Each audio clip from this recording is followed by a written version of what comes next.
Buenos días, queridos alumnos, ¿cómo están? Espero que todos se encuentren muy bien el día de hoy. Yo estoy bastante feliz por poder compartir mis conocimientos con ustedes el día de hoy. Nuestro tema es la organización política y social, hábitos y costumbres. Recuerden que nuestra tarea estará colgada en la plataforma. De esta manera, tienen que ver toda la clase con mucha atención, ya que las respuestas a dicha tarea están aquí dentro de la clase. Ahora sí, comencemos con una breve introducción al tema. La sociedad maya estaba fuertemente jerarquizada. La máxima autoridad política de cada ciudad y estado era el Halach Unik, que significaba hombre verdadero, que ejercía funciones vitalicias y las heredaba a sus descendientes. Entre sus prerrogativas estaban el nombramiento de un consejo asesor y la designación de los jefes. Los jefes de las aldeas, estos tenían funciones civiles, religiosas, militares. Los incas eran una sociedad que estaba profundamente jerarquizada con el Halak Unik, como ya lo dijimos. La nobleza maya incluía autoridades militares, consejeros y sacerdotes, estos últimos destacando por su conocimiento astronómico, crucial para la agricultura. En las clases inferiores se encontraban artesanos, agricultores y esclavos, con los primeros realizando trabajos manuales y los últimos siendo prisioneros de guerra destinados a ser sacrificados. En estos tiempos las cosas eran un poco injustas, estas personas trabajaban muchísimo y no tenían derechos. De hecho, eran vistos como una presa, ya que servían para ser sacrificados. La sociedad maya se caracterizaba por una diversidad lingüística de más de 40 lenguas y una rica tradición literaria representada por el Popol Vuh, que narra la creación humana. Además, la religión maya era politeísta, identificando a los dioses con fenómenos naturales y practicando sacrificios humanos como parte de sus rituales, como ya lo mencionamos.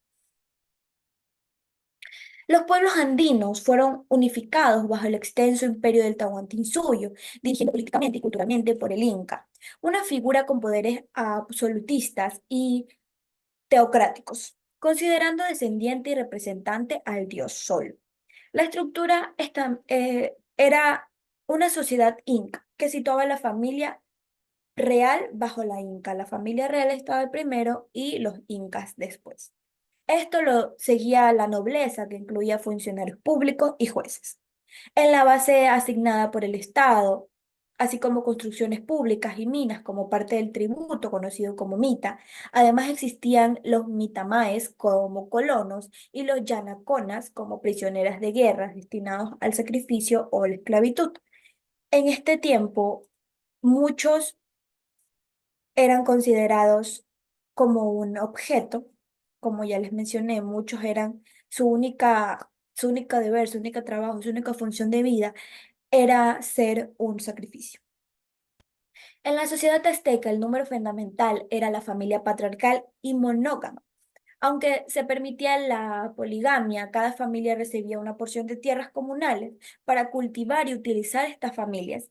Se agrupaban en unidades sociales llamadas calpulis, que organizaban diversas actividades como el trabajo agrícola, la recaudación de impuestos, la práctica religiosa, la educación y el servicio militar. A su vez, varios calpulis formaban un barrio que se especializaba en actividades productivas como agrícola o artesanía. Dentro de la estructura estamental azteca, los mansehualtín o plebeyos constituían la mayoría de población y estaban sujetos al pago de impuestos. Los mayeques, por otro lado, eran siervos que trabajaban para las tierras del Estado o de la nobleza. Además, existían esclavos que eran empleados como manos de obra o destinados al sacrificio religioso, como ya hemos hablado en esta clase. El orden en el que sucedían todos estos fenómenos celestes. ¿A qué me refiero con fenómeno celeste? Me refiero a catástrofes divinas, la lluvia, el sol, incluso un arco iris. Esto podía pasar en ciclos, años, temporadas, días, horas. Debía verse reflejado en las construcciones, en especial en las pirámides, para que las edificaciones estuvieran en concordancia con el orden que los astros, los mayas, los incas y los aztecas le daban. Orientaron sus edificios con los puntos cardinales de este a oeste por el movimiento diario del Sol y de norte a sur por los solsticios. Estos son solo algunos ejemplos de la experticia con los pueblos originarios. Estos llegaron a dominar los astros tan fundamentales para el desarrollo de la economía agrícola. La agricultura era muy importante para ellos. Fueron considerados sagrados. Los mayas, hablemos de los mayas. ¿Qué se les viene a la mente cuando yo les digo mayas? Miren, aquí podemos ver algunas imágenes de los mayas, personajes muy interesantes. Los mayas desarrollaron sus propios estilos y técnicas, como el arco falso, que conseguían colocando una piedra sobre otra para conseguir una forma de un arco, y la bóveda también. Las construcciones mayas más importantes eran los templos eran sagrados. Actualmente siendo los más importantes Copán, Tikal, Piedras Negras, Chichen Itza, Uxmal y Mayapán. Los templos están construidos en la cumbre de una pirámide, en lo más denso de la selva. Erigieron gigantescas plataformas ceremoniales. Cada 5, 10 o 20 años construían una nueva pirámide o ampliaban una antigua. Ahora hablemos de los incas. Miren, aquí tenemos unas imágenes de los incas. Estoy segura que los pueden confundir con los indios, pero no se confundan, estos son los incas. Los incas desarrollaron una arquitectura más sobria, pero planificada a través de maquetas y bocetos. Utilizaron dimensiones de partes del cuerpo humano como medidas de referencia de brazos, codos e incluso los pies. Levantaron sus edificios sobre una planta rectangular construida con rocas o adobe. Varios recintos alrededor de un patio y rodeados por un muro. Conformaron la cancha, unidad arquitectónica mínima. Todo lo hacían ellos con sus propias manos, desde cero, desde pensarlo hasta construirlo. Por otra parte estaban las huacas, lugares ceremoniales en los que se rendía culto a una divinidad y se conservaban las momias de los gobernantes. Es muy interesante ver que aquí, en esta imagen que vemos, se conservaban las momias de los huacas, de los gobernantes más importantes, así como en Egipto antiguamente.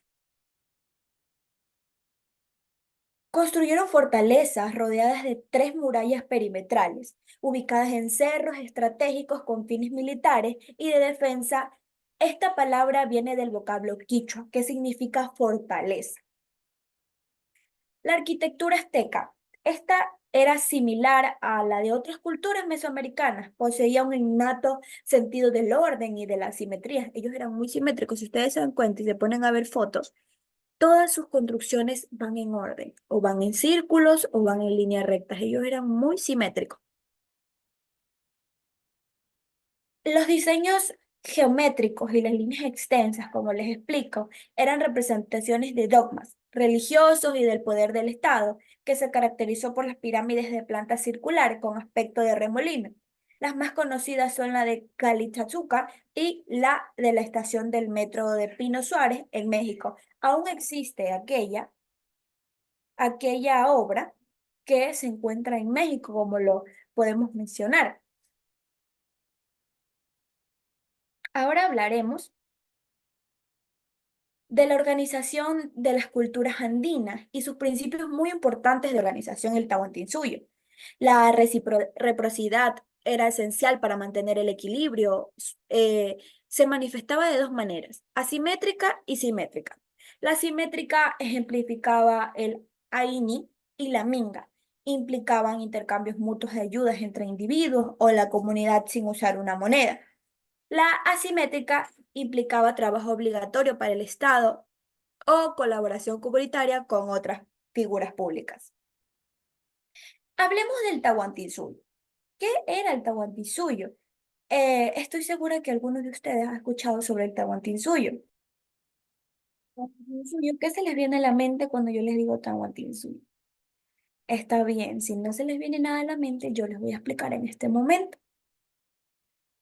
El Tahuantinsuyo, debido a su diversidad cultural, geográfica y natural, impulsó a sus habitantes a desarrollar diversas tecnologías para adaptarse al entorno. Ellos tenían que adaptarse a su entorno, no podían quedarse de brazos cruzados. Ellos tenían que buscar la manera de adaptarse a su entorno.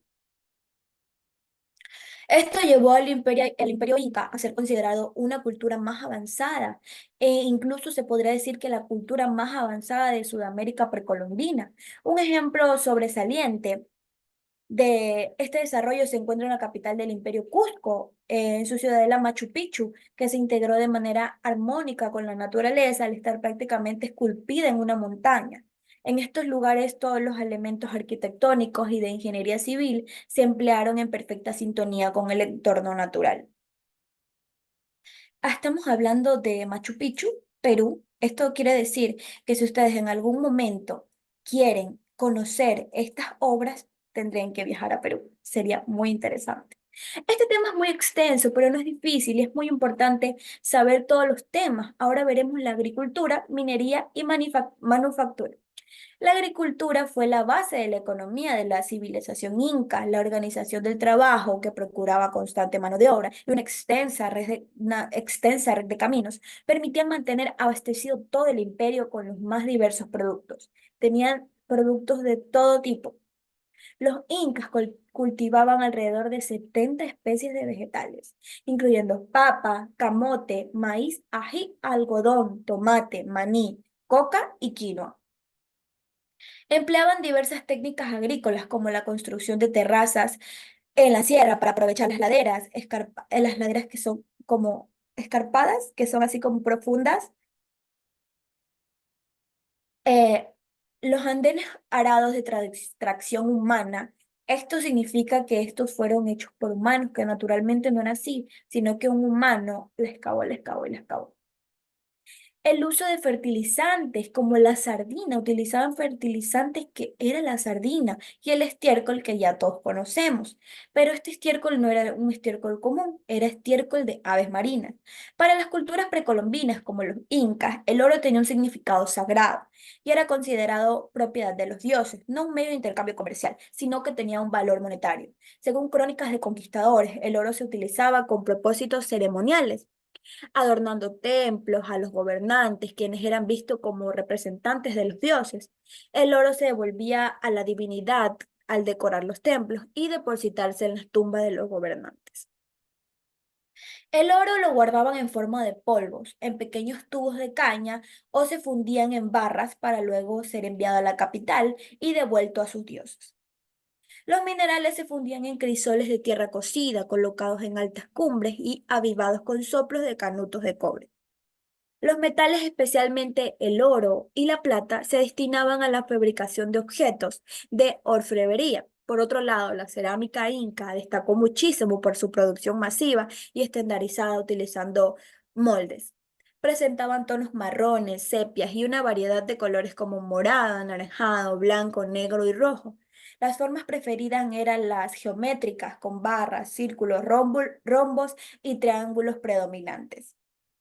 El Estado regulaba las relaciones entre los ceramistas y fusionaba estilos locales para lograr cierta uniformidad, distribuyendo los productos por todo el imperio. La manufactura textil involucraba tres elementos: la fibra, el hilado, el teñido y también se empleaban las pieles de los camélidos. Este proceso refleja la habilidad y la importancia de la cultura inca en la producción textil.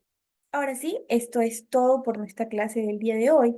Espero que hayan aprendido muchísimo y que sus conocimientos se hayan expandido bastante.